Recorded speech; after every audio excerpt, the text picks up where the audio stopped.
Hello, I'm Kelly McFarland, and this is Headlines in History from the Institute for the Study of Diplomacy, where we digest the most important updates from the world of diplomacy and foreign policy and take a short dive into one of the most pressing issues of the day.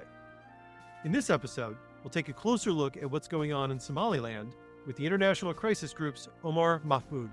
But before we get into that, let's take a look at some of the biggest foreign policy trends that have been going on in the past few weeks. My friends, I want to talk to you today very simply about government. I also believe that events in Iraq have reminded America of the need to use diplomacy. This is not a time to undercut our diplomats. Freddie, what are we going to take a look at today? So, good morning, Kelly.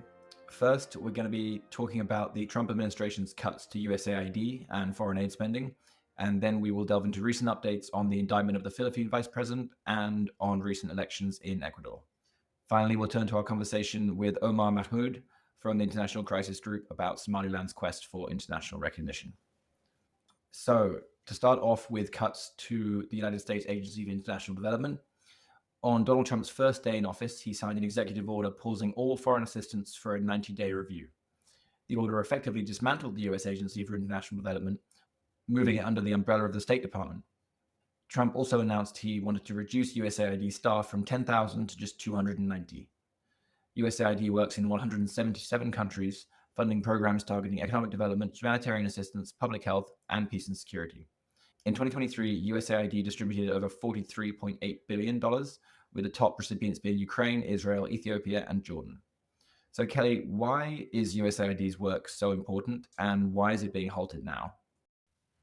So, first thing I want to point out and note as we record this is that obviously it's been a pretty wacky few weeks in Washington, D.C., from offering up plans to move all Palestinians out of Gaza and for the U.S. to go in and rebuild it and create some amazing Riviera on the Mediterranean to, seeking an end to the Ukraine war and having talks with the Russians while not including the Ukrainians or the Europeans, to going and giving a speech in Munich by the vice president talking about democratic backsliding in Europe. So it's been an interesting few weeks, but today we wanted to focus on USAID because here at ISD, we focus a lot on diplomacy, and that's intricately entwined with what USAID does. But before we get into the details about AID, I did want to mention and plug a paper that was recently published here at ISD in our Diplomatic Pouch online magazine.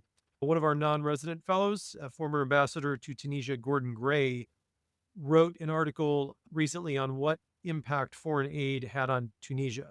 We're going to drop that in our show notes so you can read it, and it's well worth a look to see the tangible impact that U.S. foreign assistance has had on Tunisians at a critical juncture during the Arab Spring, and I think that's something we can use as an example of the broader scope and scale of what AID does and the important role that it plays.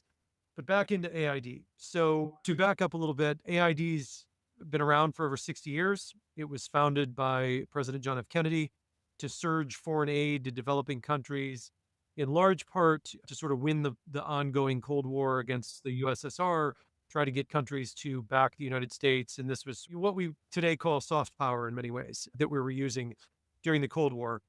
But it did do a lot to address global hunger, poverty, and disease, and it continues to do so. Another part that I want to mention here is that foreign aid is inextricably tied to America's national security. And the programs that AID funds target things like the drug trade in Peru. They contain the spread of Ebola in West Africa, and they're critical ways to ensure that crises abroad are dealt with so that they don't impact Americans. This foreign aid, as I already mentioned, also serves a large role in what we call soft power projection, and it benefits the United States when, USAID bags of flour and rice are given to other countries when disasters strike, or helping to keep people fed, when medicine is getting to them with this packaging on it. And, the loss of that is something I'll get to in a minute, but is going to be substantial. And it's also extremely important to note that, to dive into these numbers a little bit, to put this in some perspective, while the U.S. is by far the largest international aid donor, and we contribute about 40% of all humanitarian aid, That being said, U.S. foreign aid has ranged between just 0.7% and 1.4% of the federal budget since 2001. So when pollsters do polls and Americans talk about foreign aid and what they actually think we're putting forward, it's usually a much, much, much higher percentage of the federal budget, when in reality, it's a tiny, tiny portion of the budget, but it has huge impacts. So that's what USAID does. And as you noted, they're cutting this down to 290 USAID workers, which is almost a non-starter, is their ability to do what they have done over the years. And I think that's the point, is that this administration doesn't see the necessity in this, and in many ways sees it as some nefarious conspiracy theory plot of corrupt actors, which is the furthest thing from the truth. Now, like any major federal budget and acquisition process, there is going to be some waste and stuff with money, but not to the levels of what they're talking about and really demonizing a lot of these workers. And it's going to affect the United States in a major way when we don't have this stuff on the ground to give to people. And just to put it in perspective, I mentioned some of the programs that are being cut, but another one that's perhaps one of USAID's biggest success stories was designed under a Republican administration. And I'm talking about President George W. Bush's President's Emergency Plan for AIDS Relief, better known as PEPFAR, which was launched in 2003. And this program is estimated to have saved over 25 million lives, particularly in sub-Saharan Africa. The program is still operating in over 50 countries today and provides treatments to over 20 million people. So it's just one example of, a multitude of life-saving programs that is going to be stripped away by this executive order. And then back to that first point about soft power.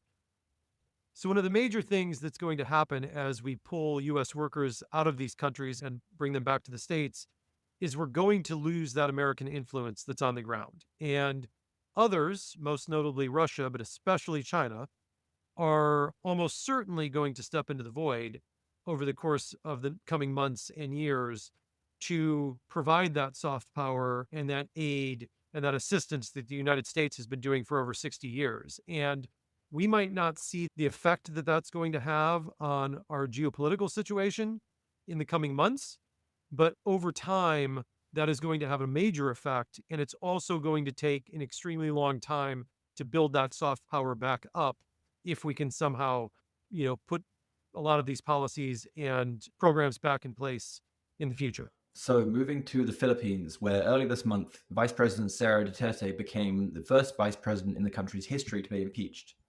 Back in November, she made headlines for threatening to have President Ferdinand Marcos Jr. assassinated if she were killed herself. Part of the impeachment case involves corruption charges, as well as accusations of failing to denounce China's violations of Philippine sovereignty. Further complicating the situation, former President Rodrigo Duterte called for senators associated with President Marcos to be killed in a bomb blast. Kelly, what explains this dramatic escalation in political tensions between the president and the Duterte family?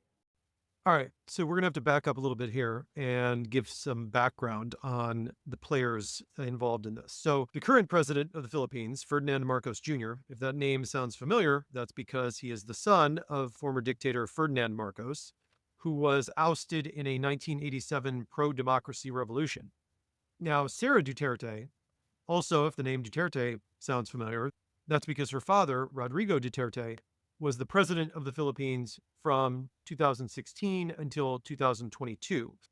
Duterte and the Marcos family don't necessarily get along at all, but they were able to come together for this election, and Marcos ran as president, Sara Duterte ran as vice president, and they were elected. Now, Duterte, the father, is a colorful character. That's one way to put it.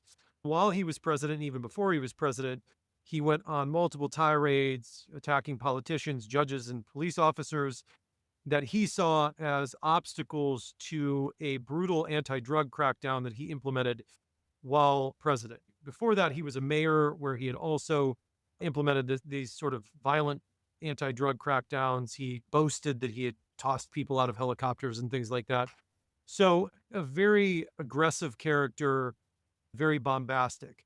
So the current kerfuffle between the Duterte and Marcos families stems from an investigation into Sarah Duterte for misuse of public funds just a year after taking office. She left President Marcos's party and began publicly criticizing his rule. And lying behind all of this is the fact that Sarah Duterte has been planning on running for president after Marcos's term ends in 2028. She is claiming that this corruption case into what she did as vice president is meant to silence her aspirations for 2028. So, in light of that, we then have senatorial elections coming up in May, and many of these senators that are up for reelection are going to be the ones that will decide Sarah Duterte's political future in the impeachment trial. So that's why there's such high stakes involved in the domestic political scene in the Philippines. Now, where this gets interesting for the United States is because the Philippines plays a key role in the geopolitical competition between the United States and China. So over the years, the Philippines has hosted U.S. bases. And then when Duterte came into power in 2016, he was decidedly more pro-China and very anti-America, to the point where he was even calling Barack Obama names. And that really made relations between the U.S. and the Philippines more difficult. And Marcos has reversed that and has been more pro-U.S. than the Duterte administration and is leaning in more towards the United States. This is extremely important because of the role the Philippines plays in the competition with China, especially in the South China Sea. And China is pushing back against that. And there was a UN tribunal a few years ago that ruled in favor of the Philippines, but China didn't adhere to it. So there's been a lot of activity in the area between Philippine fishermen and Chinese Coast Guard ships, shooting water cannons, very dangerous activity that could spark something bigger at any moment because the United States has a defense agreement with the Philippines. So who's in power in the Philippines and what stance they take on the US-China competition matters a lot for the United States. So this is something that we should be watching very carefully in the months and years ahead. So, moving to our next story. Last week's presidential election results out of Ecuador indicate a tie, sending the race to a runoff in April. Incumbent center-right President Daniel Noboa underperformed, losing more ground to leftist Luisa Gonzalez than pre-election polls had projected. Noboa had centered his presidency around curbing gang violence, deploying the military to patrol the streets and control prisons. Gonzalez, meanwhile, has promised to address poverty, which she argues is the root cause of criminal activity in the country. Kelly, what's at stake here, both in Ecuador and in the wider region? Yeah, so this is an interesting story because it really kind of pits two different lines of thinking against each other here. And one is the extremely hardcore crackdown on gang violence in Central and South America that some recently elected presidents and leaders have put into place. And the other line of thinking that Gonzalez is pushing forward of tackling poverty as the key driver of this violence. So the two players involved, Noboa, who is the president currently, is heir to one of Ecuador's wealthiest families. They made a fortune in exporting bananas. He was a first-term assemblyman, didn't have a lot of political experience when he was unexpectedly elected president in 2023. And he and Gonzalez actually faced off in that election when then President Guillermo Lasso was facing an impeachment trial, dissolved parliament, resigned from office, and that created a situation where there was a snap election. So it kind of came out of nowhere, and these two ran against each other. And the lead up to that election in 2023 was defined by a surge in gang violence. One presidential candidate was assassinated, and several local politicians were killed. Many of these killings were done by the drug cartels. So Noboa narrowly defeated Gonzalez in a runoff, 52 to 48%. And Noboa had promised a crackdown on gang violence upon assuming office. And Ecuador plunged further into crisis just a few months into his presidency. And some of the examples of this, the leader of a major cartel escaped from prison after Noboa was elected. This triggered prison riots, hospital takeovers, and widespread looting. And then many of you might remember this in the most shocking moment. A year ago, January, masked gunmen actually stormed a live television broadcast and publicly threatened any interference with the cartel's drug trade in their business. So When that happened, Noboa quickly declared a state of internal armed conflict.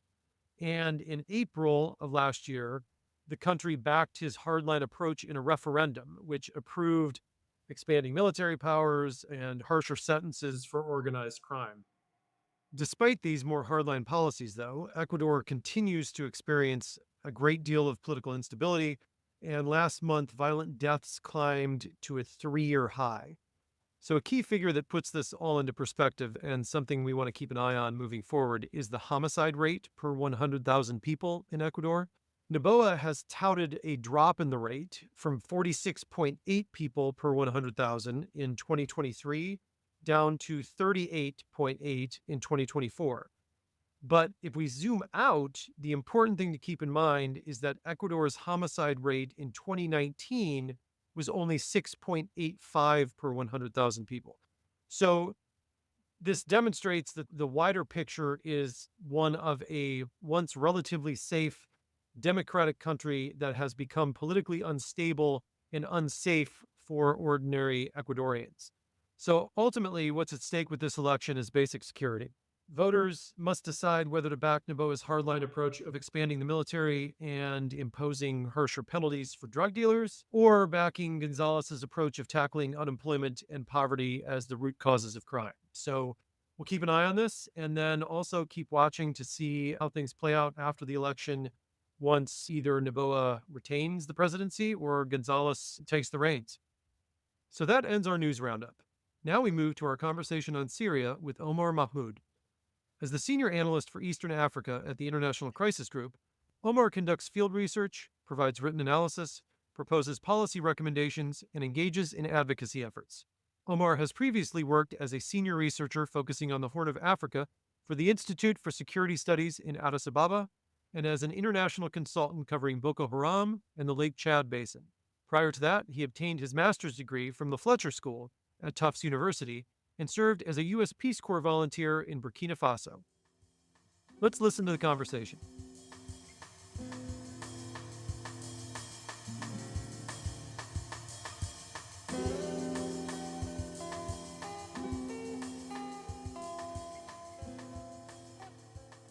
All right, folks, welcome back. I'm excited to be joined today by Omar Mahmood, who is the International Crisis Group expert on Somalia and Somaliland, and he's going to talk to us today about Somaliland. So, Omar, welcome and thanks for joining us.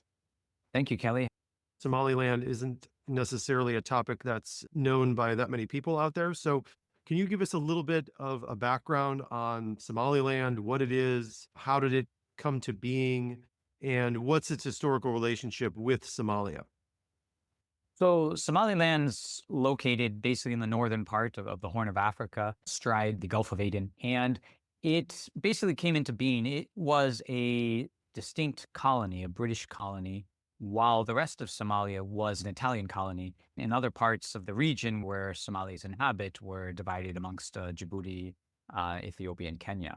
And at the time of decolonization, the Italian Somaliland and the British Somaliland basically decided to come together in a union, and they created the country we know of as Somalia in 1960.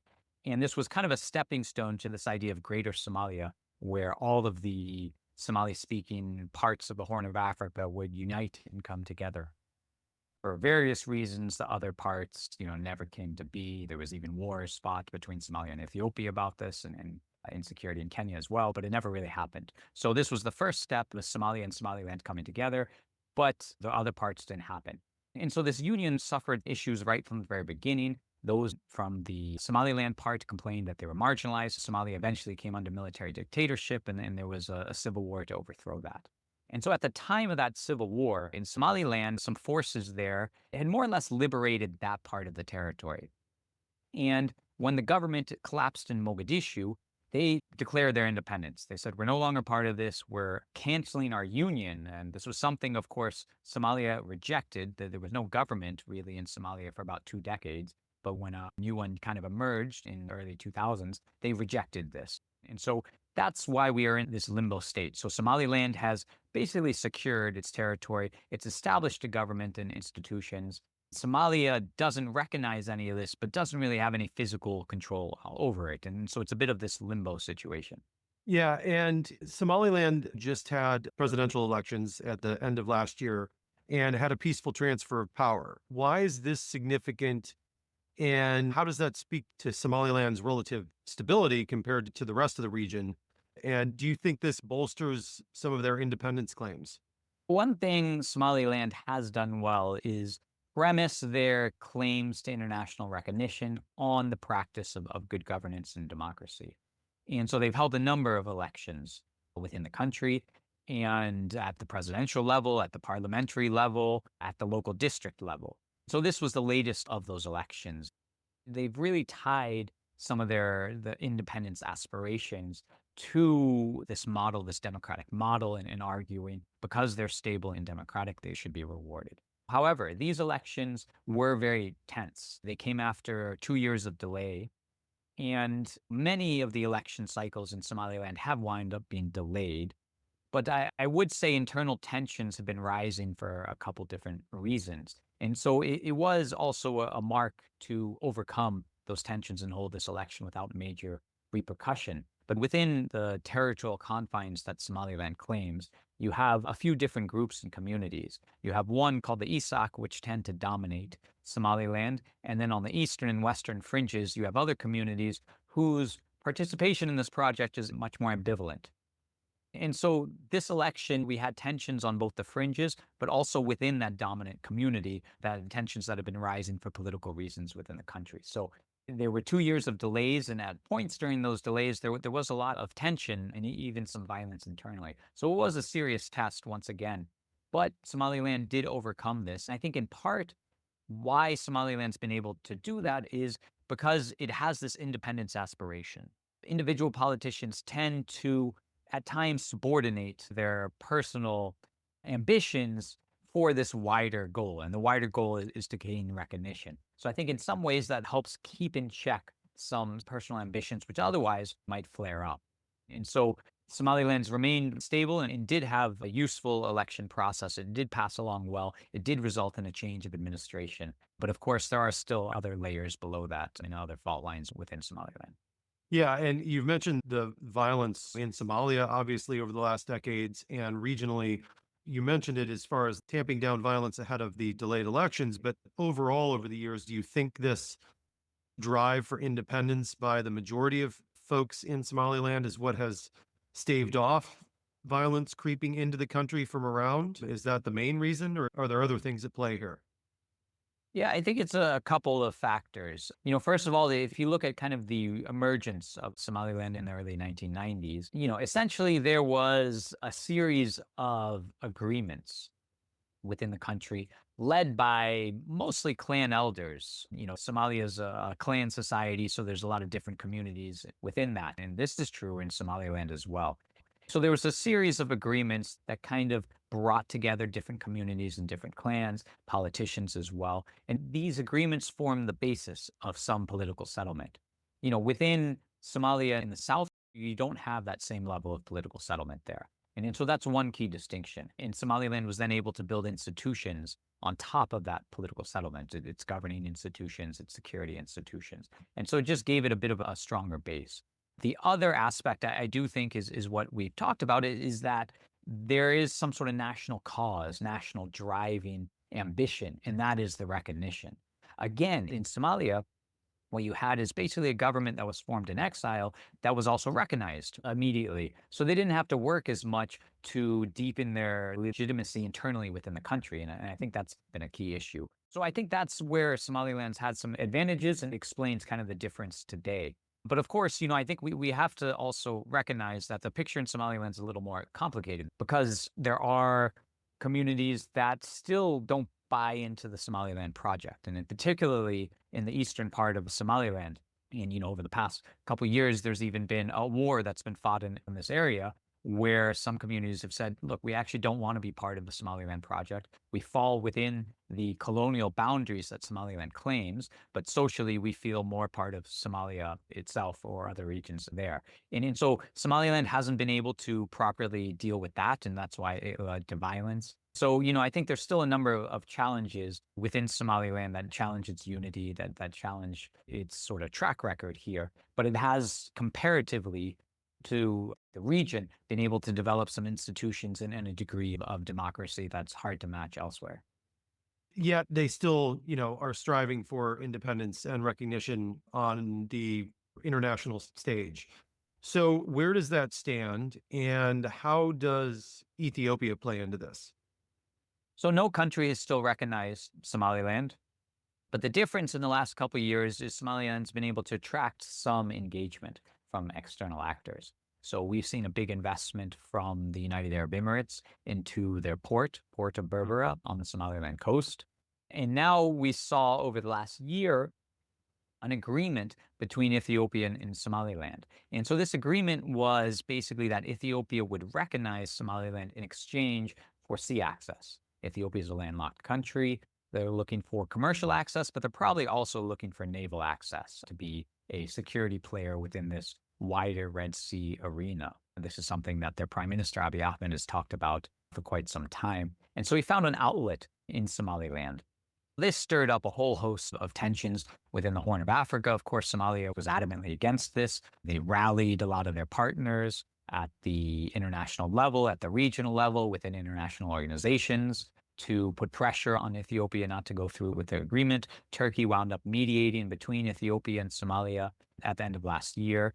And, essentially that mediation resulted more or less, I would say, in status quo ante. So, Ethiopia didn't explicitly withdraw from the Somaliland agreement, but it doesn't seem like they're pursuing it at this point. At the same time, you had the election within Somaliland, which resulted in a change of administration.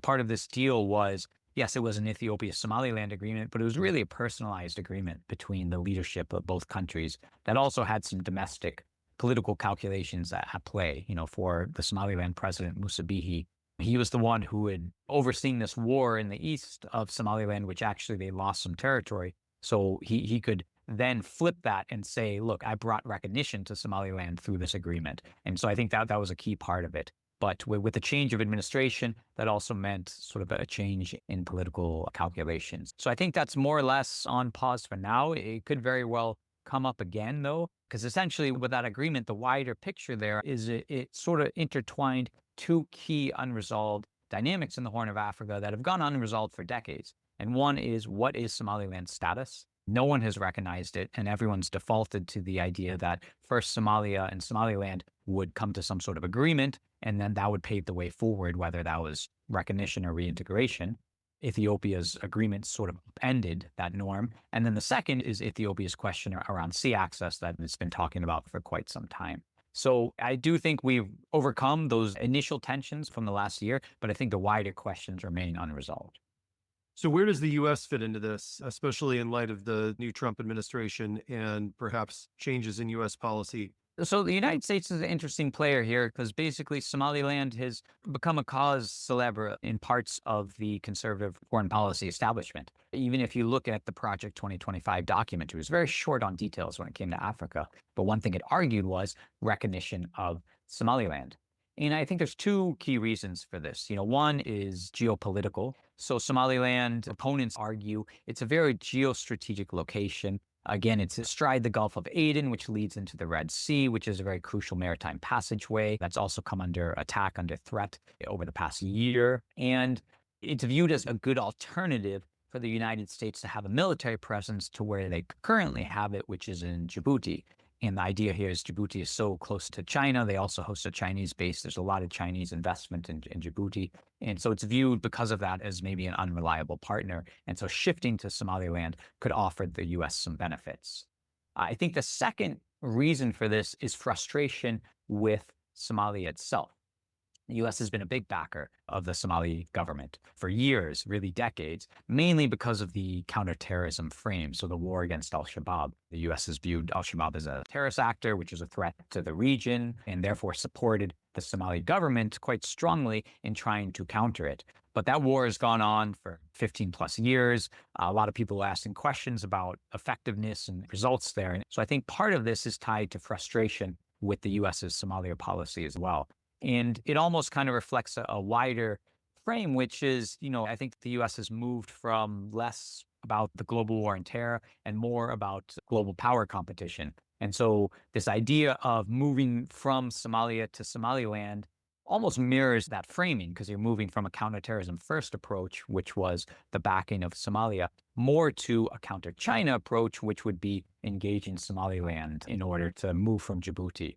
So I think that's the wider framing. It remains to be seen, how U.S. policy actually materially changes in the region. I think part of it will depend on the personalities at play driving the Africa policy. But I do think we should expect changes in that direction, maybe not at the most extreme level of pulling support to Somalia and recognition of Somaliland, but generally in that direction. All right. Omar, thanks so much for joining us. That was great info. We'll be keeping our eyes on Somaliland and see what happens. Thanks. No, appreciate it. Thanks again to Omar for his time and thoughts. And thank you for listening to this episode of Headlines in History. This show is produced by Freddie Mallinson and Theo Malhotra. Thank you to the Carnegie Corporation of New York for their support for this podcast. Be sure to check out any episodes you may have missed via our website. Please rate, review, and follow this podcast wherever you listen, and tell your friends and colleagues to come find us on Apple Podcasts, Spotify, or anywhere else they listen. Follow us on Twitter @GU Diplomacy and visit our website, isd.georgetown.edu, to learn more about our work. I'm Kelly McFarland. Until we meet again.